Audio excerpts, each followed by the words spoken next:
On to my number 4 tight end in this draft, and it's Brevin Jordan of the U, tight end from the University of Miami. And this is a guy that I think is hit or miss for some people. There's a lot that you have to kind of delve into with Brevin Jordan. I remember first laying eyes on him like 3 years ago and thinking this guy's going to be a stud. Maybe it was 2 years ago. I feel like it was 3 years ago. And then it just kind of like was meh from there. And not to say that he didn't produce good numbers, because he did. I don't think he ever really had the impact that I thought he was going to have. And, you know, what's funny is that his best year statistically was 2020. And it makes sense because here's a guy that I thought was going to post massive numbers in his career and never really did. I think the talent that he has suggests that his numbers at Miami probably should have been better than what they ultimately were. And again, you can chalk it up to some really, really porous quarterback play for a couple of years there before they got the transfer from Houston in 2020. Man, they had some lean years at the quarterback position, man.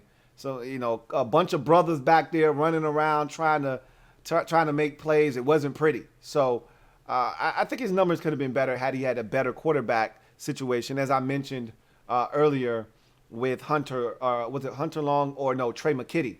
So you see it all the time with these tight ends. I think he was a guy that didn't benefit from his quarterback situation. But you saw this year when he had a better quarterback, his numbers spiked, and he had career highs across the board. So let's flip his card, talk about why Brevin Jordan is my number 4 tight end in this draft. So we look at his strengths, and you start with his speed.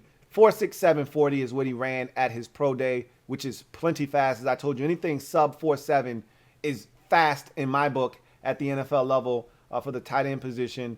And you can see on tape that he's got some wheels. And the 4.67 is evident of that. Athleticism, he's a guy that can do a lot of the things you want to see done in your move tight end, a guy that you're going to split out, flex, move around. You want that athleticism, the ability to break a dude off, to widen a defender, just to go inside and create a better throwing lane and window for your quarterback. He has all of those things. You know, the route running, the ability to break a dude off at the stem of a route to create the separation that you're looking for. He's got the ability to do a lot of those things. Reliable hands. He's a guy that I trust. 3rd and 7, 2nd and 9, 3rd and 13. I trust Brevin Jordan in those situations. If I've got to zing it to him and he's got to catch it in a tight window, I trust Brevin Jordan to come down with the football. And that's what reliable hands are to me at the tight end position.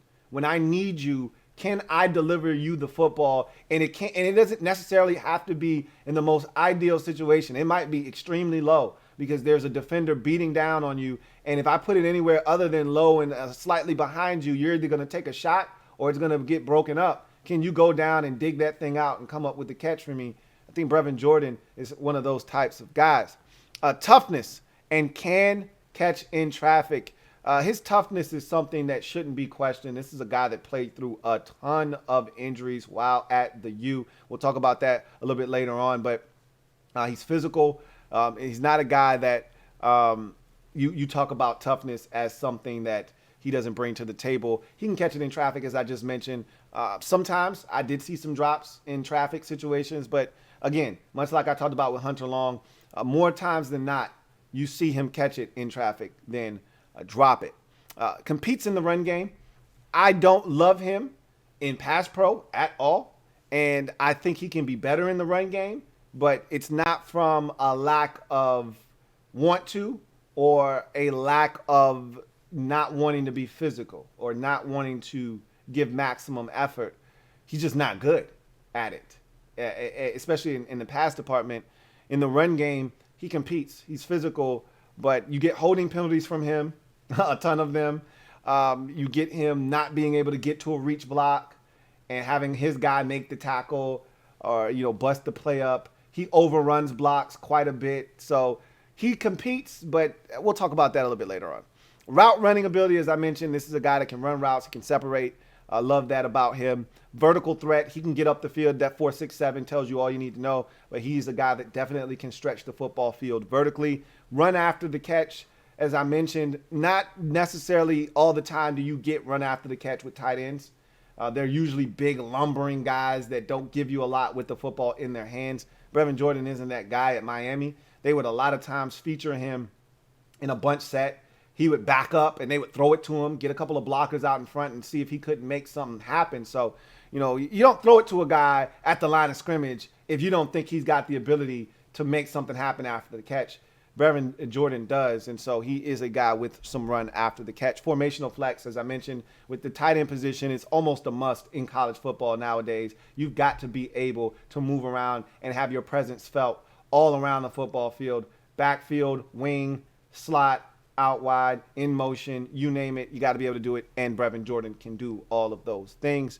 And then I just think the consistent production that he provided during his tenure at the U can't go unnoticed. This is a guy that had over 32 catches or more every year at Miami, a guy that his last 2 years pretty much had 500 or more yards receiving, fell 5 yards short of 519.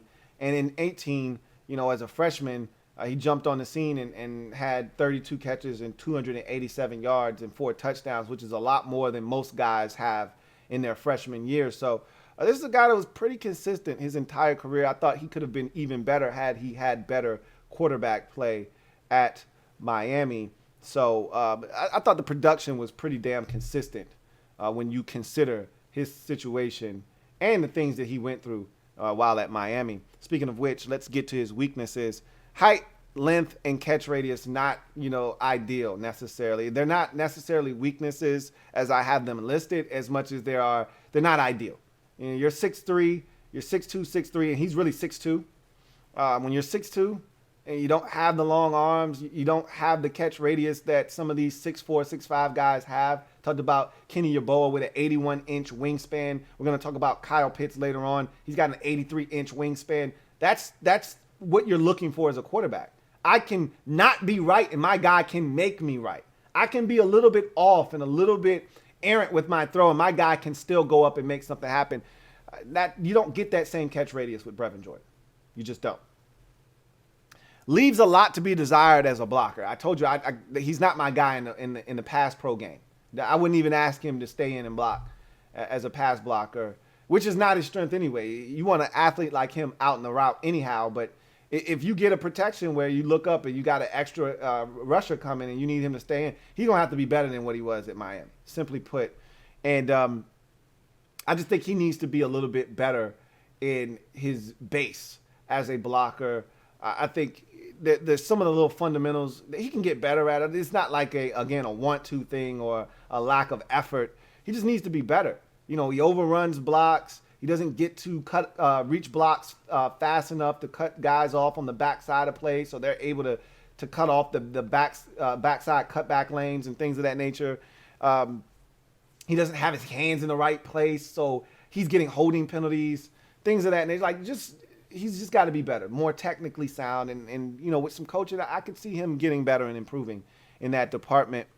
But the biggest thing for Brevin Jordan is the injury history. If you're a team thinking about selecting a tight end, you got to go through his injury history with a fine-tooth comb. He's got to check out medically. You've got to feel really good about what you're investing in here because he's got a lengthy injury history. The guy is a tough guy. He plays the game hard and physically, and he's paid the price for that to this point of his career. This is a guy that over the last 3 years, so all 3 years at Miami, he's missed at least a game in every single season, and he's missed 7 games over the last 3 years, including an ankle injury that cost him 3 games this year. He had a Liz Frank injury last year that cost him 3 games, and he's also dealt with an AC shoulder joint injury. So you're talking about a guy that's had all types of injuries, an AC joint, a Liz Frank injury, which is not a game. When you're talking about big guys and their foot, that we got problems on our hands. Those types of injuries, if they linger and continue to persist, they can end careers. And then you're talking about a guy that had an ankle injury, severely sprained ankle this year that really cost him at the mid portion of the season. He was on pace to really tear it up at Miami this year had the ankle injury not happened.